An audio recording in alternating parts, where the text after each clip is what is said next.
Okay. ഇപ്പൊ ഇന്ത്യയിലെയും ദുബായിലും work ചെയ്തിട്ടുണ്ട്. ഇവിടുത്തെ ആ. വർക്ക് കൾച്ചറും ഓസ്ട്രേലിയയുടെ വർക്ക് കൾച്ചറും തമ്മിലുള്ള ഒരു ഡിഫറൻസ് എന്തൊക്കെയാ ഫീൽ ചെയ്തിട്ടുള്ളത്? ആ, ഒരുപാട്. ഇപ്പം എന്നെ സംബന്ധിച്ചിടത്തോളം ഞാൻ പറഞ്ഞില്ല, എനിക്ക് ദുബായ് ആംബുലൻസിൽ വർക്ക് ചെയ്തുകൊണ്ട് എനിക്ക് അത്ര ഒരു പ്രശ്നം ഉണ്ടായിരുന്നില്ല.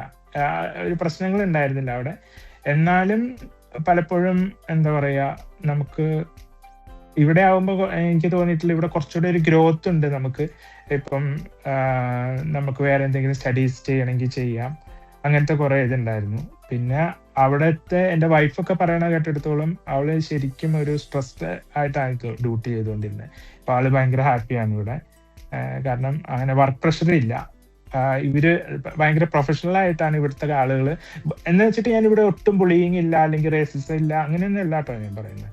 അതുണ്ട്, അത് ഓഫ് കോഴ്സ് എല്ലാ കൺട്രീസിലും ഉണ്ടാവുമല്ലോ, അതുപോലെ ഇവിടെ ഉണ്ട്.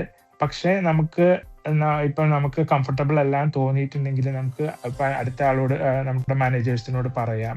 അല്ലെങ്കിൽ ഇപ്പൊ ഈ ജോലിയെ നമുക്ക് ഇഷ്ടമില്ലെങ്കിൽ നമുക്ക് ഈ ജോലി തന്നെ മാറാം. അല്ലെങ്കിൽ ഡിപ്പാർട്ട്മെന്റ് ഇല്ലെങ്കിൽ ഇഷ്ടമില്ലെങ്കിൽ ഡിപ്പാർട്ട്മെന്റ് തന്നെ മാറാം. അങ്ങനത്തെ കുറെ ഓപ്ഷൻസ് ഇവിടെ ഉണ്ടല്ലോ. ഇപ്പൊ ദുബായിലായിരുന്നപ്പോ അങ്ങനെ ഉണ്ടായിരുന്നില്ല.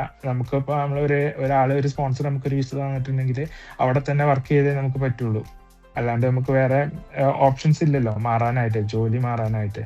അപ്പൊ എന്റെ വൈഫിനൊക്കെ അതായിരുന്നു മെയിൻ ആയിട്ട് പ്രശ്നം. ഒരു ഡിപ്പാർട്ട്മെന്റ് മാറാൻ തന്നെ ഭയങ്കര ബുദ്ധിമുട്ടായിരുന്നു.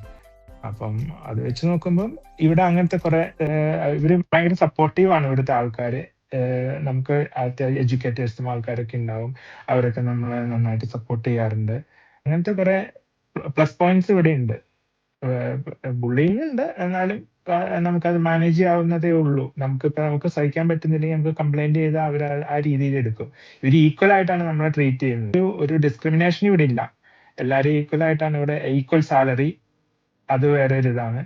അങ്ങനത്തെ കുറെ ഒരു ബെനിഫിറ്റ്സ് ആണ് എനിക്ക് തോന്നിയിട്ടുള്ളത്. പിന്നെ സാലറി വൈസ് ആണെങ്കിലും ഇപ്പം നമ്മളിപ്പോ ദുബായിലാണെങ്കിൽ നമ്മൾ ഓവർ ടൈം ചെയ്താൽ പോലും ഡബിൾ പേ അങ്ങനത്തെ കാര്യങ്ങളൊന്നുമില്ല.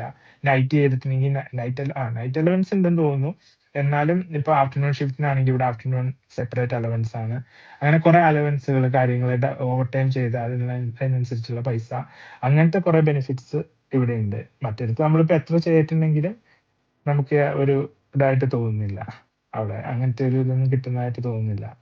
അതൊക്കെ ഇവിടുത്തെ ഒരു ബെനിഫിറ്റ് ആയിട്ടാണ് എനിക്ക് തോന്നിയിട്ടുള്ളത്. മൊത്തത്തിൽ വർക്ക് കൾച്ചർ ഇവിടെ ബെറ്റർ ആണ്, മോർ പ്രൊഫഷണൽ ആണ് ഇവിടെയുള്ള ആൾക്കാര്.